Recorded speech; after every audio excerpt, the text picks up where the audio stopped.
Hello everyone, welcome back. Previous class में हम लोगों ने unit number 2 which is collection, organisation and presentation of data, इसके second chapter को फिनिश किया है। आज की क्लास से हम लोग चैप्टर नंबर 3 शुरू करेंगे, जो कि इसी यूनिट के अंदर का पार्ट है। और थर्ड चैप्टर जिसका नाम है ऑर्गेनाइजेशन ऑफ डेटा, आज से बातें करेंगे कि कलेक्शन ऑफ डेटा के बाद अगला स्टेप ऑर्गेनाइजेशन का होता है और ऑर्गेनाइजेशन में डेटा को किस तरह से हम अरेंज करते हैं, क्या पर्पस होता है अरेंजमेंट का, कितने तरीके हो सकते हैं डेटा को अरेंज करने के, ये सारी बातें जो होंगी वो इस चैप्टर में हम लोग करेंगे। तो चलिए शुरू कर लेते हैं आज के क्लास को। चैप्टर नंबर 3 होगा ये हमारा, और ऑर्गेनाइजेशन ऑफ डेटा। ये है हमारा चैप्टर नंबर 3। सबसे पहले मैं आपको बता दूं कि इसमें हम लोग क्या क्या मेन जो टॉपिक है वो डिस्कस करेंगे फटाफट से, सो दैट कि एक ईज़ हो जाए हम लोगों को कि क्या करना है हमें और क्या क्या हम कवर कर चुके हैं। तो अगर लर्निंग ऑब्जेक्टिव्स की बातें करें जो कि इस चैप्टर के अंदर करनी है हमें, तो वो क्या क्या होंगी। सबसे पहले यहाँ पे हम लोग मीनिंग डिस्कस करेंगे ऑर्गेनाइजेशन ऑफ डेटा का, क्या मतलब है।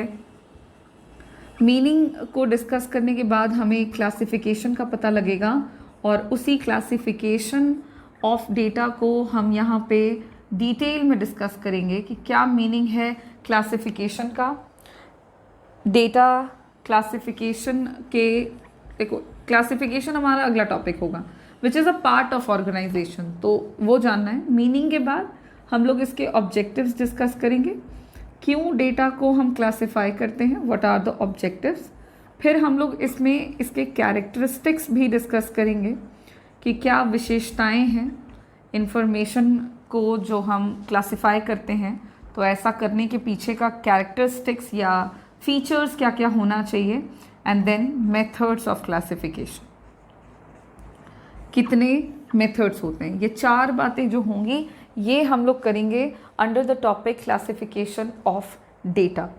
आफ्टर दैट हम लोग इस चैप्टर के अगले टॉपिक पे पहुंच जाएंगे, और अगला टॉपिक जो होगा हमारा वो होगा स्टैटिस्टिकल सीरीज। स्टैटिस्टिकल सीरीज में आपको सबसे पहले जानना है इसका मीनिंग, किसे कहते हैं हम स्टैटिस्टिकल सीरीज, इसके टाइप्स, और आपको जानना है कि स्टैटिस्टिकल सीरीज के कितने टाइप्स होते हैं। इस तरह से हम लोग जो है ये 3 मेन टॉपिक जो होगा ऑर्गेनाइजेशन ऑफ डेटा चैप्टर 3 के अंदर ये कवर कर लेंगे, और इनको कवर करते ही हमारा चैप्टर जो है वो फिनिश हो जाएगा। तो बहुत बड़ा नहीं है, जैसा कि आपको पता लग गया होगा, बहुत बड़ा चैप्टर ये नहीं होने वाला है। बहुत ही लिमिटेड टॉपिक के साथ हम लोग ये चैप्टर कवर कर लेंगे फटाफट से। और चलिए शुरू करते हैं आज ऑर्गेनाइजेशन ऑफ डेटा के मीनिंग से।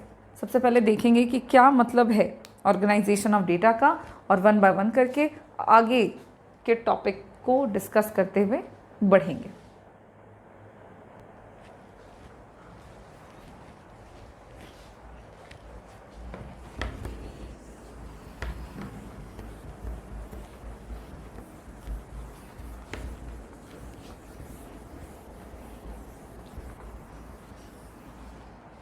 सो organisation of data,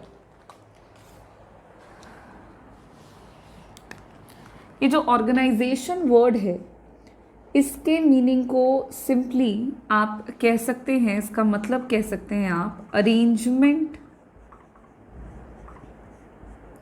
of data. Organisation का मतलब देखिए होता है अरेंजमेंट। सी, जब हम डेटा कलेक्ट करते हैं फ्रॉम द फील्ड, तो फील्ड से कई तरह की जानकारियां जो हैं वो हमारे पास पहुंच जाती हैं। वो तमाम जानकारियां जिनसे हमें कोई पर्टिकुलर रिजल्ट, कोई पर्टिकुलर कंक्लूजन निकालना होता है, उस इंफॉर्मेशन से पर्टिकुलर कंक्लूजन को निकालने तक के बीच का जो सारा का सारा प्रोसेस है, उस दौरान डेटा को अरेंज करना इसेंशियल हो जाता है, सो दैट कि आप इंफॉर्मेशन से पर्टिकुलर टाइप ऑफ रिजल्ट निकाल सकें। और इसी अरेंजमेंट ऑफ डेटा को, अरेंजमेंट ऑफ फिगर्स को हम सिंपल टर्म्स में ऑर्गेनाइजेशन ऑफ डेटा कहते हैं। तो इसको आप सिंपली कह सकते हैं organisation of data refers to the arrangement of data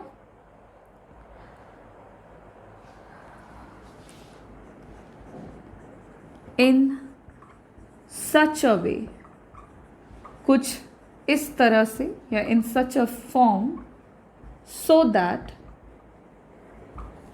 the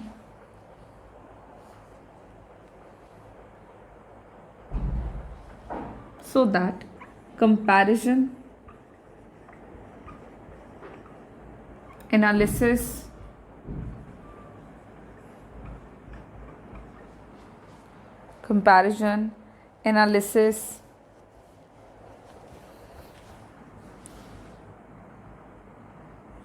and further study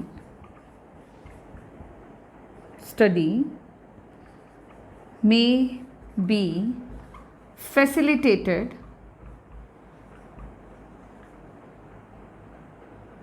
ठीक है।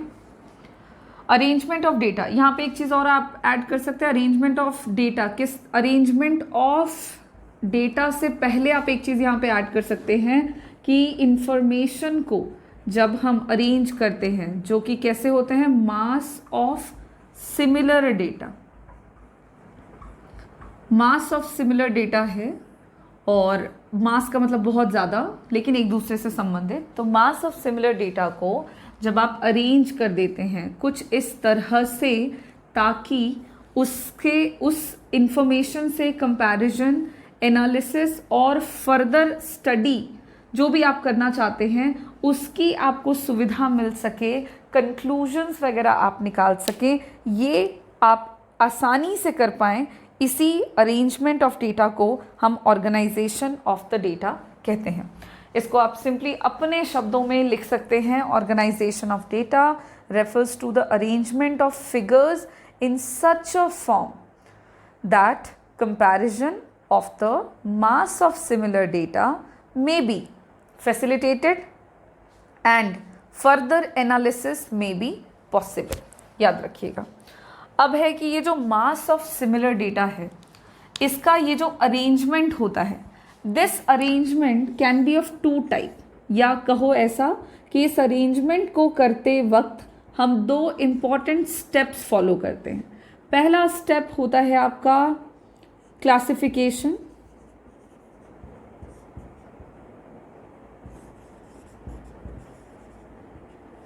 और दूसरा स्टेप होता है tabulation.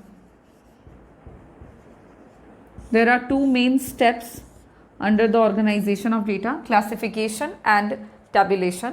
तो अब सबसे पहले तो बात कर लेते हैं कि क्लासिफिकेशन किसे कहेंगे हम और टैबुलेशन किसे कहेंगे। तो देखो, टैबुलेशन, क्लासिफिकेशन को अभी हम डिस्कस करेंगे, उससे पहले मैं आपको टैबुलेशन बतला देती हूँ।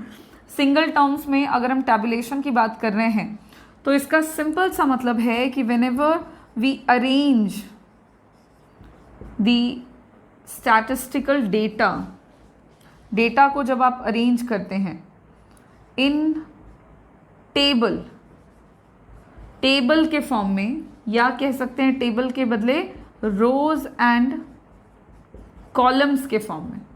तो जब भी आप रो एंड कॉलम्स बनाएं और रो एंड कॉलम्स के फॉर्म में डेटा को अरेंज कर दें, तो इस अरेंजमेंट को हम टैबुलेशन कहेंगे। एक सिंगल टर्म्स में इंफॉर्मेशन कलेक्ट कर लिया है आपने और उसका अरेंजमेंट अब आप रोज एंड कॉलम्स में कर रहे हैं, और वो process of arrangement of data called tabulation.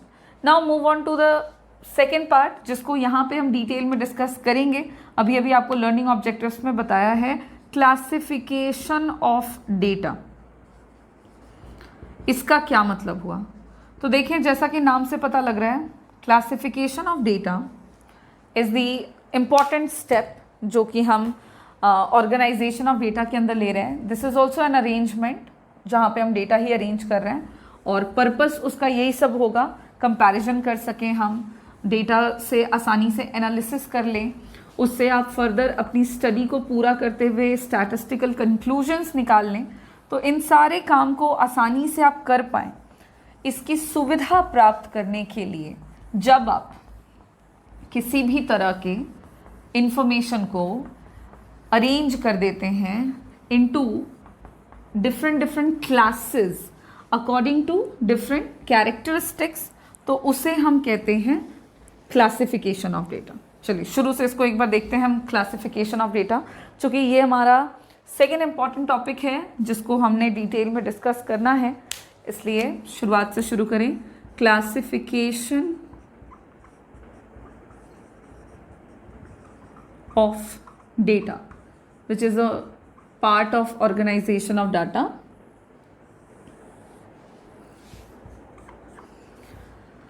इसमें सबसे पहले अगर हम मीनिंग देखें क्लासिफिकेशन ऑफ डेटा का मीनिंग, तो बिल्कुल बेसिक आप इसके मतलब को लिख सकते हैं, arrangement of data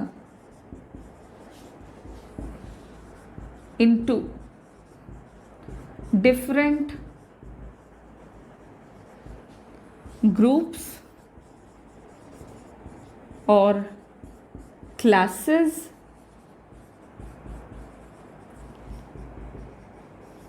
according to different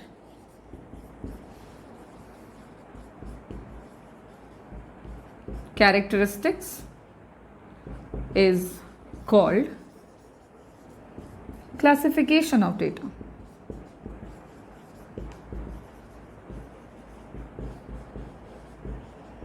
क्या हो जाएगा?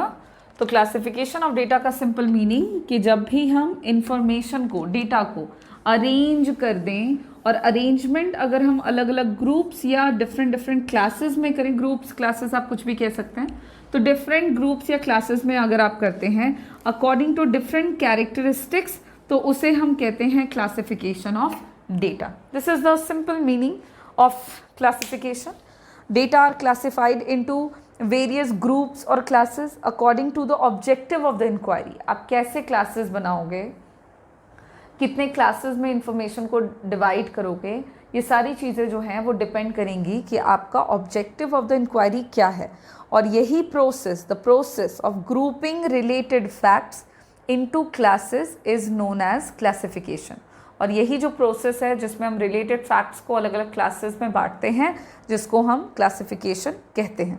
ये जो क्लासिफिकेशन होता है, ये रॉ डेटा को बहुत ही कंडेंस्ड फॉर्म में सिंपल तरीके से एनालाइज करने में हेल्प करता है।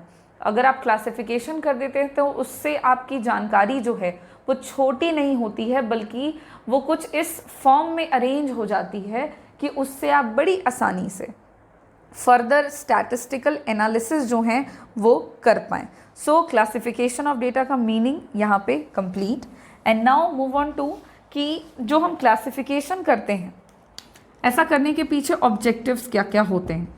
डेटा को डिफरेंट ग्रुप्स या क्लासेस में बांटने से या बांटने के क्या ऑब्जेक्टिव्स होते हैं। तो उद्देश्य देखें बहुत सारे हैं। अभी अभी आपको बताया कि इंफॉर्मेशन को अगर आप इजी वे में एनालाइज करना चाहते हैं, उसकी स्टडी करना चाहते हैं, तो आप डेटा को आराम से क्लासिफाई कर दें।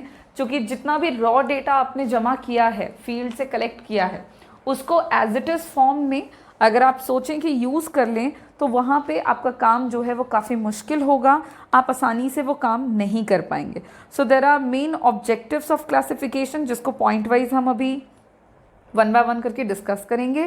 And the first point is to present the information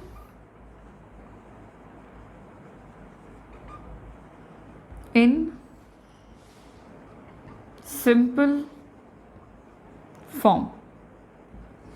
किसी भी तरह की जानकारी को अगर आप सिंपल तरीके से प्रेजेंट करना चाहते हैं, तो क्लासिफिकेशन करते हैं हम डेटा का। जो मेन ऑब्जेक्टिव होता है क्लासिफिकेशन का वो यही होता है कि जो अननेसेसरी इन्फॉर्मेशन है जो हम फील्ड में डेटा कलेक्शन के दौरान कलेक्ट कर लेते हैं उसको हम एलिमिनेट करें, उसको हम रिमूव कर सकें और कॉम्प्लेक्स डेटा को सिंपल और लॉजिकल फॉर्म में प्रेजेंट करते हुए आसानी से उस इंफॉर्मेशन को हम अंडरस्टैंडेबल बना सकें, उसको हम आसानी से समझने लायक बना सकें। और मेन ऑब्जेक्टिव क्लासिफिकेशन का यही है, अननेसेसरी और अनवांटेड इंफॉर्मेशन को एलिमिनेट करते हुए, रिमूव करते हुए जो इंफॉर्मेशन काम की है उसको अरेंज कर देना so that it will be suitable, it will be simple for further study. Now, next point. 2 facilitates comparison. Information को आसानी से कंपेयर करते हुए आप इंफॉर्मेशन से रिजल्ट तक पहुंच सकें, ये सुविधा प्राप्त करने के लिए भी हम डेटा को क्लासिफाई करते हैं। अगर डेटा अनऑर्गेनाइज्ड हो या हैप्पजार्ड हो तो कंपैरिजन ऑफ डेटा जो होता है वो डिफ़िकल्ट होता है। सो अकॉर्डिंगली क्लासिफिकेशन जो है वो सॉल्व करता है इस प्रॉब्लम को और इनेबल बनाता है इन्वेस्टिगेटर को कि वो क्लियर इन्फेरेंसेस यानी कि क्लियर रिजल्ट या क्लियर अनुमान जो है वो निकाल सके, प्राप्त कर सके जो इन्फॉर्मेशन उन्होंने कलेक्ट किया है उनसे।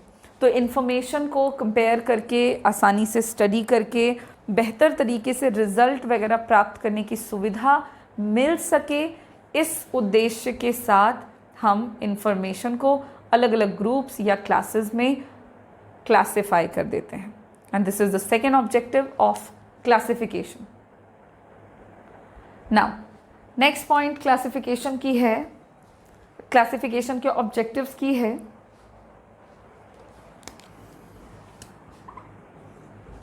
For scientific arrangement. अगर आप चाहते हैं किसी भी तरह के इंफॉर्मेशन को साइंटिफिकली यानी कि मोर लॉजिकल मैनर में, अधिक से अधिक लॉजिकल तरीके से अरेंज करना, तो आप इंफॉर्मेशन को क्लासिफाई करेंगे। बिकॉज डिफरेंट क्लासेस जो होते हैं वो आपको हेल्प करते हैं कि आप इंफॉर्मेशन से ज़्यादा लॉजिकल तरीके से किसी भी तरह के एनालिसिस को कंप्लीट कर सकें।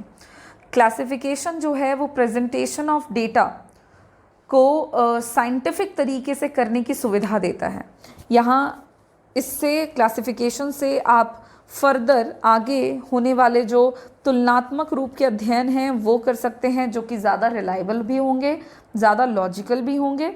ये जो है डन होता है bye grouping the facts, it is done by grouping the related data set into homogeneous groups according to certain similarities and dissimilarities। देखिए क्लासिफिकेशन में आप क्या करते हो, अलग अलग क्लासेस बनाते हैं, अलग अलग क्लासेस में हम इंफॉर्मेशन को ग्रुप कर देते हैं। अगर सिमिलैरिटीज़ के बेसिस पे या डिससिमिलैरिटीज़ के बेसिस पे हम वेरियस क्लासेस बनाते हैं, उनमें इंफॉर्मेशन को अरेंज कर देते हैं।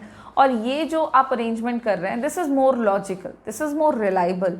और इसी लॉजिकल और रिलायबल इंफॉर्मेशन के अरेंजमेंट को हम साइंटिफिक अरेंजमेंट कहते हैं।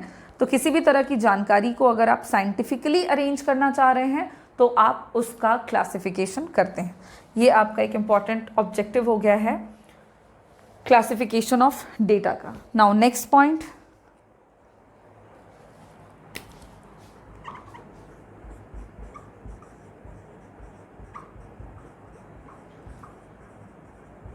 to provide base for presentation of data। देखिए किसी भी तरह की जानकारी को अगर आप प्रेजेंट करना चाहते हैं तो प्रेजेंटेशन आपने जिस फॉर्म में डेटा का कलेक्शन किया है वैसे नहीं कर सकते हैं, बट ऑब्वियस है ये। तो डेटा को प्रेजेंट करने के लिए आपको उसको थोड़ा लॉजिकली अरेंज करना पड़ेगा और लॉजिकल अरेंजमेंट अलग अलग ग्रुप्स और क्लासेस में आप कर सकते हैं जो कि ज़्यादा कन्वीनियंट हो जाएगा, जो कि ज़्यादा लॉजिकल हो जाएगा, समझने के लिए आसान होगा देखने वाले को, और इसी को हम क्लासिफिकेशन ऑफ डेटा कहते हैं। तो क्लासिफिकेशन ऑफ डेटा की मदद से प्रेजेंटेशन ऑफ डेटा जो है वो ज़्यादा कन्वीनियंट हो जाता है, सुविधाजनक हो जाता है। बिना क्लासिफिकेशन ऑफ डेटा के अगर आप प्रेजेंटेशन करने लग जाएं डेटा का थ्रू टेबल, ग्राफ या डायग्राम, तो वो काफ़ी डिफ़िकल्ट हो जाएगा। इसलिए इट इज़ नेसेसरी कि सबसे पहले अगर आप प्रेजेंटेशन करना चाहते हैं इंफॉर्मेशन को तो आप पहले उसको अलग अलग ग्रुप्स या क्लासेस में क्लासिफाई करें and then you can present with the data, present data in front of anyone. So these are the points जो कि ऑब्जेक्टिव्स को एक्सप्लेन करता है। ऑब्जेक्टिव्स के बारे में बतलाते हैं कि ये कुछ उद्देश्य हैं जिनको पूरा करने के लिए डेटा को हम अलग अलग ग्रुप्स या क्लासेस में क्लासिफाई कर देते हैं। अब इसी के साथ हमारा meaning and objectives of classification of data यहाँ पे कंप्लीट होता है। और अब हम लोगों का जो अगला टॉपिक होगा वो हो जाएगा characteristics of a good classification. कहने का मतलब हुआ कि एक अच्छा क्लासिफिकेशन कैसा होना चाहिए। और फिर हम लोग बात करेंगे, 2 टॉपिक और रह गए हैं, 4 टॉपिक थे क्लासिफिकेशन से रिलेटेड, 2 तो हो चुके हैं, मीनिंग एंड ऑब्जेक्टिव्स। 2 और टॉपिक है which is characteristics and methods of classification. ये दोनों जो टॉपिक है related to the classification of data, इनको हम हमारे नेक्स्ट क्लास में करेंगे। आज के क्लास को हम यहाँ पे फिनिश कर रहे हैं, जिसमें हम लोगों ने डिस्कस किया ऑर्गेनाइजेशन ऑफ डेटा का मीनिंग, क्लासिफिकेशन ऑफ डेटा का meaning and the objectives of classification of data. Thank you.